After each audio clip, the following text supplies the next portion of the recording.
Sustainable Built Environment National Research Centre is a unique blend of industry, government and research partners who come together delivering applied research for Australian industry.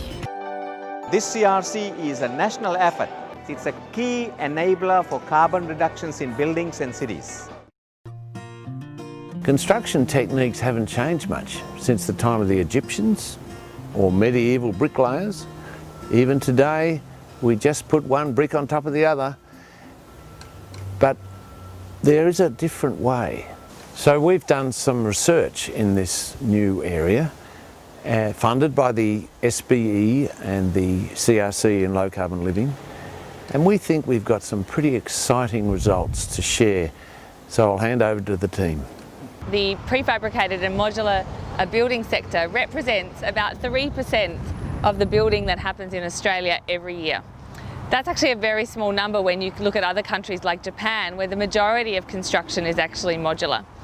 But modular could have a much bigger future here because the growth rate and uptake of modular is growing, and that's a function of a number of reasons. One is modular can be constructed very fast. The times are anywhere between 35 and 40% faster than conventional building.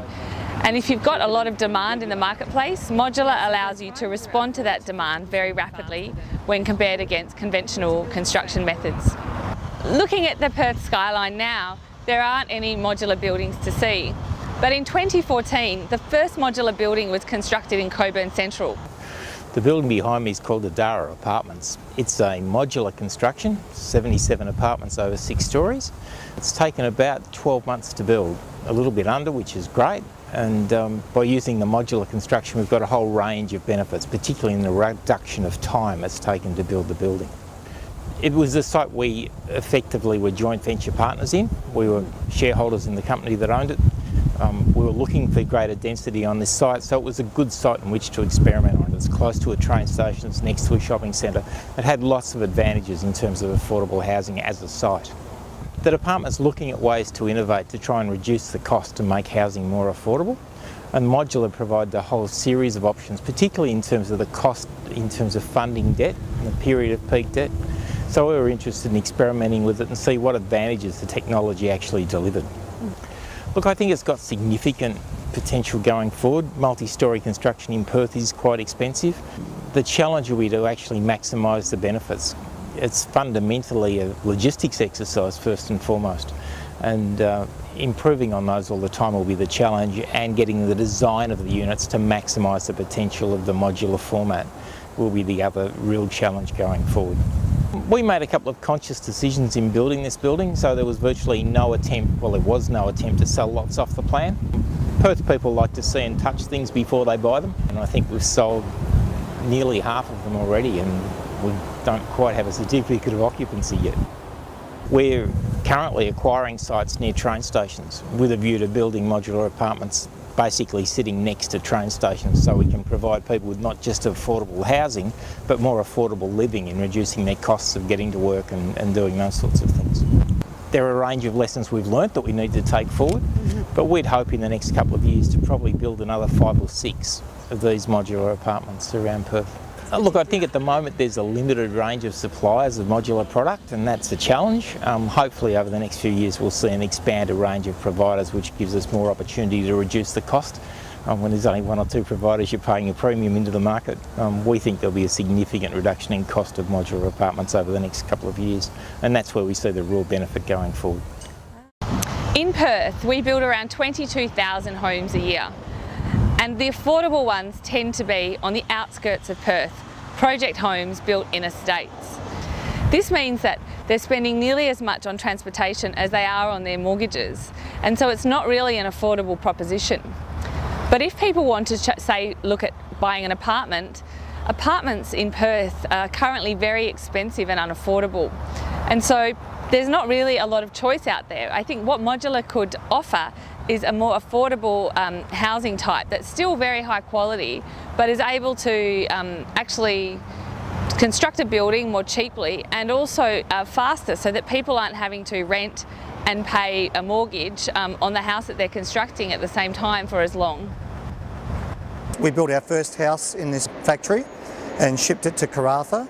the big thing in the Perth metropolitan market is to get people to accept non-double brick constructed homes.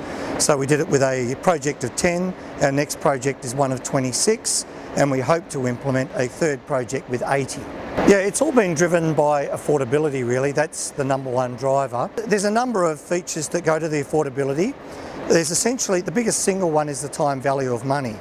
Because you can build these houses in 10 weeks instead of 10 months. Because we're working in a factory, you can turn the lights on, you can work shift work, you can work through the night, you can work through hot and cold and inclement weather. So if it rains, it really doesn't matter here. We're also moving away from a lot of the wet trades like bricklaying, plastering. These are all time consuming. Of course, you've got to then get the house on site and plumbed up and wired up. But certainly a significant reduction than what we're seeing at the moment. Also some added efficiencies around theft on site, because we're building these in a controlled environment. Theft is not an issue, vandalism's not an issue. So there's a number of synergies that just lend themselves to building these homes inside a factory. First of all, you get a lot less waste. So you're not carting stuff away to the dump, it's much easier to recycle.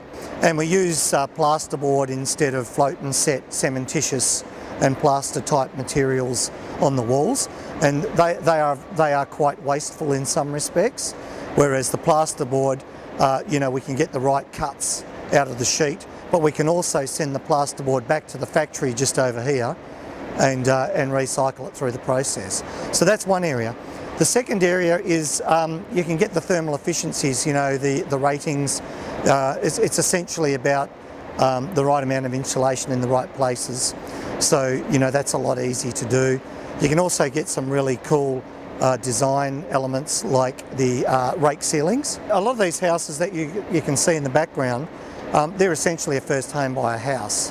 And you would normally only just get the traditional flat ceilings, which is, 27 courses or so of brickwork.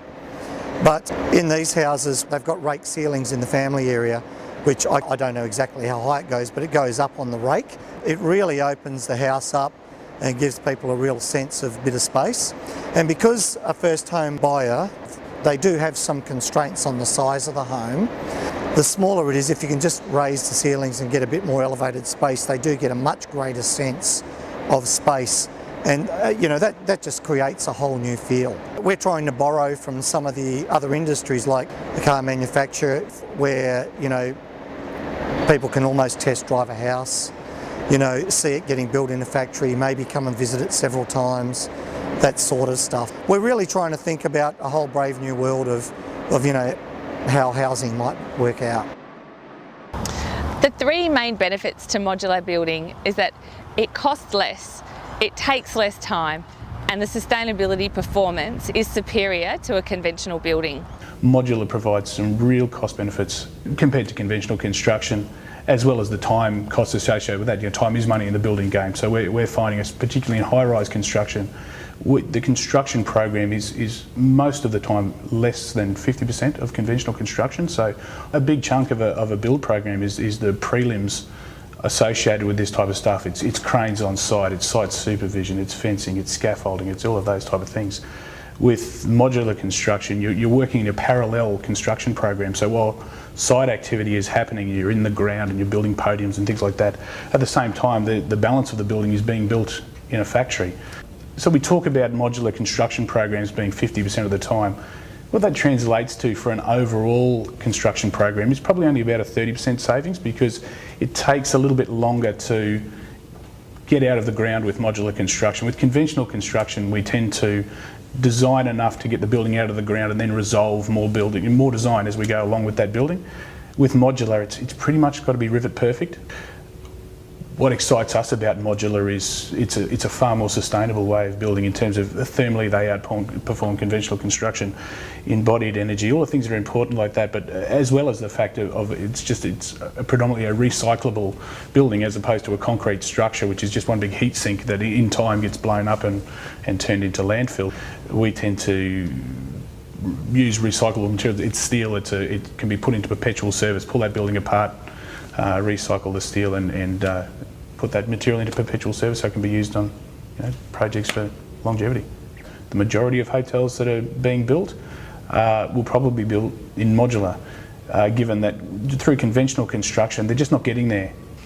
In a conventional construction you're close to about $200,000 per key for a hotel. It just doesn't stack up financially there. With modular we're finding those prices are coming in anywhere between sort of $120,000 and $140,000 a key, so it's enabling the project to go ahead.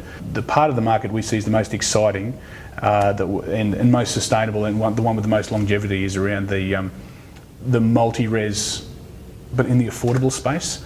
So there's a lot of projects there where there's real stresses around public housing and just affordable housing and rent pressures in Perth. And yet again, I always say it comes back to a project has a financial trigger to make it work. So if we can drive that cost down, that should in turn allow landlords to get the same returns as a percentage, but at a much lower rent and things like that. So from a CIMC point of view, that's what we're most excited about. Not just the fact that it's going to turn into revenue for us, but it's, we all like to think we're out here to change the world, and we think that's where we can make the biggest impact.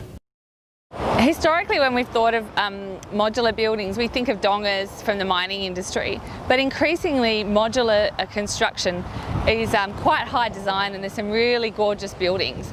And the buildings that will be constructed in Perth over the next couple of years are going to be really gorgeous buildings that improve and contribute positively to our cityscape. It's a small boutique hotel. It's stage one of a two-stage program. It consists of 37 rooms that were built in modular construction offshore in a factory in Thailand and brought down by ship and erected on site here in Fremantle. One of the spectacular time frame benefits that we got was that 4 stories were erected in 4 days. Basically it came off a ship on the Sunday, and then by the Thursday the entire hotel was erected, which was one of the huge benefits. Then connecting up the services internally, but that was all done obviously more safely than if people were working at height and those things. The rooms sort of emulate, say, a cabin of a ship. And because of the modularisation as well, we could build in a lot of luxury that might not be possible in situ with labour rates as they are in Western Australia at the moment, and materials as well. It was one of the things we were very passionate about, making sure that the rooms performed above expectations and certainly code expectations, and we were enabled to do that. One area particularly is because of the nature of having 2 walls and an air gap between rooms, the acoustics are very good. And as a working port, containerisation is a part of any modern port, and we were playing on the idea, even though these rooms are luxury rooms, bespoke, not anything to do with containers, we thought that as an aesthetic we could bring some of that to bear on the facade. Anything that you can design, of course, can be built in this way. The real advantage is when you have benefits of scale, multiples of a similar type. It gives you benefits of not having to sort of flatten out sites completely. Buildings can relate more subtly to the landscape. One of the things that we're not aware of yet, but in time, there's the ability to reuse buildings by actually lifting them up, moving them to new sites, something that happens a lot more in America, for example. If we can harness the fact that by manufacturing off of a building site, you will get 50% savings in waste. You will get a 30% decrease in work health and safety incidents. You will produce a time span of probably less than 50% of traditional methodology. If you put all this together, you would conclude, why aren't we producing manufactured housing at a greater rate? Demand for housing in Australia is about 500,000 in front of available stock. You cannot build 500,000 houses by traditional methodology. It is impossible. Therefore, this project, with this wonderful team that has spent the time recognising the challenges and hopefully some of the solutions.